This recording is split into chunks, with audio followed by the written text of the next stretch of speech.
A third method of setting up Linoit for use in the classroom is to utilize the Groups feature within the application. Now, in order to use groups in Linoit, first your students must have their own individual student accounts. So you would need to go through the steps of creating a Linoit account for each of your students. After that's completed, you need to go to Linoit, click the login link to get to the login page, and log in using your teacher account. So you log into Linoit and go to the My Page area. Again, this is using your teacher account. And then we want to add the extra layer of security of creating a group. When you create a group and a canvas for that group, only the invited members of that group can see the canvas. So as I said, this is an extra layer of security when utilizing Linoit, this online tool with students. So in order to create a group, simply click on the link for My Groups and create a new group. You give the group a name, and this is entirely at your discretion as the teacher. You could set up groups by period, by content area, groups within a class, within a period, however you want to set up your groups. So I'm going to set up a group as, this might be my first period language arts groups. I can add a description if I want. I could add an icon. This group can be joined by invitation only. I must invite people to join the group. So I'm going to create it. Click on Create. And to invite members to the group, all I need to do is type in their Linoit username. So if I've got a user whose username is TWCLIU1, I can invite that user.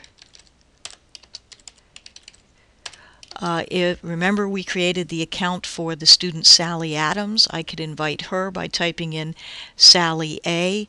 Simply type in a username or an email address. It's actually more convenient to use the username, and hit enter. Only one username per line. Enter your name. All right. And you can change the message to whatever you want. I've created a new group for our class. Join us, and I click Invite.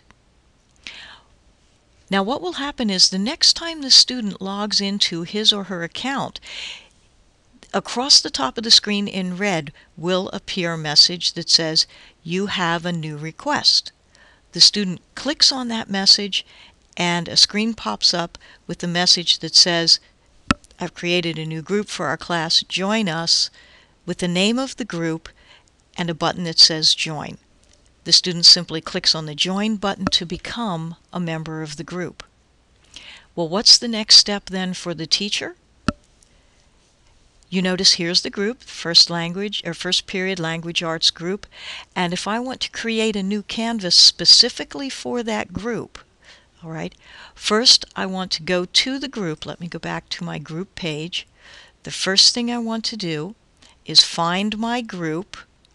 All right, let me back up one more thing. If we look at My Groups to see all the groups, I scroll through, here's my first period language arts group. I click on the name of the group, and now when I create a new canvas, the new canvas will be accessible only by the members of that group. So once again, the steps to utilize groups are this. Make sure you have student accounts created first. Log in with your teacher account. From the My Page area, after you log in, go to My Groups. All right, create a new group. Give the group a name. Invite the members. And when you invite the members, type in the username, one username per line. To create a canvas for the group, go back to the My Groups area, find the group that you want to utilize, click on it, and create a new canvas.